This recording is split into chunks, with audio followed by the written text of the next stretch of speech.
ክርስቶስ ትንሣኤ ሙታን በአብይ ኃይለ ሥልጣን አስሮ ለሰይጣን አጋዞ ለአዳም ሰላም እመዜሰ ኮነ ፍስሐ ወሰላም። በስመ አብ በወልድ በመንፈስ ቅዱስ አሐዱ አምላክ አሜን። ውድ ኦርቶዶክሳውያን ከሀገር ውጭም በሀገር ውስጥም እንዲሁም በስደት ውስጥም ያላችሁ እንኳን ለብርሃነ ትንሣኤው በሰላም አደረሳችሁ። በዓሉ የሰላም የፍቅር የደስታ እንዲሆን ለሁላችሁም እመኛለሁ። ነገር ግን ዛሬ ትንሣኤን እንዳከበር ነው። ግን እንዳናከብር እንደምን ታውቃላችሁ?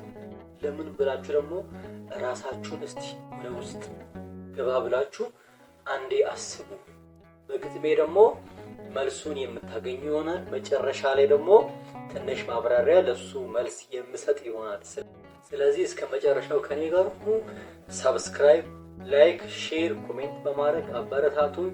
ከዚህ በፊት የሰራሁትንም ቪዲዮዎችን ደግሞ ሆሳዕና ዕለት ጀምሬ ፖስት ያደረኩላችሁን ቪዲዮዎችን በመመልከት ሀሳብ አስተያየት ብትሰጡኝ፣ በዚህ በኩል አበላሽታል፣ በዚህ በኩል ጥሩ ነበር የምትሉትን ገንቢ ሀሳብ ደግሞ ብትሰጡኝ ደስ ይለኛል። ኮሜንት ስር ላይ እንገናኝ። ኮሜንት ላይ ጠብቃችኋለሁ። የግጥሜ ርዕስ የፍቅር ዋጋ ባይከፈል፣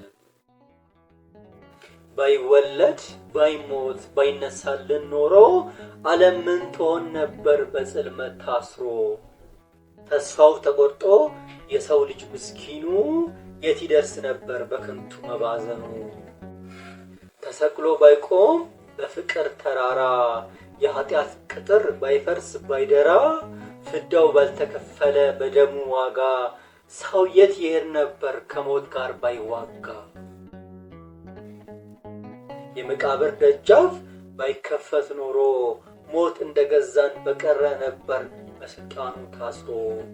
ሲኦል ሆድ አድሮ በጨለማ ወጥመድ የት ይገኝ ነበር ወደ ሰማይ መንገድ።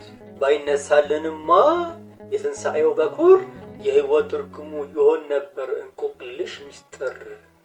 እንባችን አይታበስ ሐዘናችን አይርቅ ሕይወት ትቀር ነበር በሞት ጥላ ስር ተደብቃ ልታልቅ። ባይሰቀል ኖሮ በዚያ ጎልጎታ የት ይገኝ ነበር የነፍስ እረፍት ሰላምና እፎይታ። የሕጉ ጽላት የሥራቱ እስራት ሊያድነን ባልቻለ በነፍስ በመንፈስ ከሞት ግዛት። እርሱ ባይኖር ኖሮ የፍቅር መምሩ ይታወር ነበር የሰው ልጅ እይታውና ምድሩ። ከጭቃ እንደተሰራን ሆነን ጭቃማ እንቀር ነበር እንጂ ማን ሰማይ ያሰማ። በመቃብር ፊት ቆመን ስንቃተት ስናልቅ ተስፋን የሚያበስር ማን ነበር ከርቀት የሚታይ ድምቀት። የሕይወት ውሃ እርሱ ባይፈልቅ ከጎኑ ፍጥረት ይጠወልግ ነበር በደረቀው ዘመኑ። እርሱ ባይኖር ኖሮ የትንሣኤው ጮራ ዓለም ትቀር ነበር በፍርሃት ተወጥራ። ሞት እንደ ንጉሥ ተቀምጦ በዙፋኑ ማን ይገላግለን ነበር ከዘላለም ኩነኔ። ፍቅሩ ባይፈስልን እንደ ደም በታሪክ ማን ያስታርቀን ነበር ከፈጣሪ ተጋጭተን ስንታረክ። ጸጋው ባይከበን የድኅነት ብርሃን የትኛው ቃል ነበር ከፍርድ የሚያድነን። አሁን ግን ተነስቷል ሞትን ድል ነስቶ ብርሃኑ ፈንጥቋል ጨለማውን ጥሶ። እርሱ ባይኖር ኖሮ ዓለም ባዶ ነበረች የተስፋ ፀሐይ ግን በእርሱ በኩል መጣች። ወስብሐት ለእግዚአብሔር። ግጥሙን እንደተረዳችሁ ተስፋ አደርጋለሁ። ትንሽ ማብራሪያ ልስጣችሁ። ማለት ዋናው ጽንሰ ሐሳቡ ምንድነው?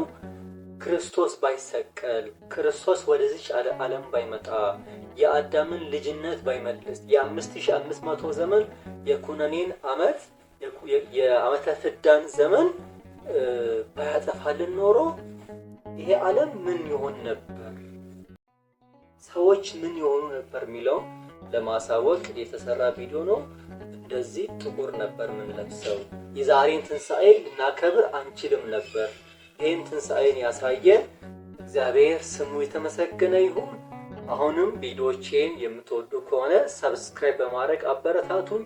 ላይክ፣ ሼር፣ ኮሜንት ከእናንተ ጠብቃለሁ። በተለይ ሀሳብና አስተያየት ካላችሁ ኮሜንት ሴክሽን ላይ መጻፍ ትችላላችሁ። ስለነበረን ጊዜ አመሰግናለሁ። እስከ ሳምንት፣ መልካም ሳምንት።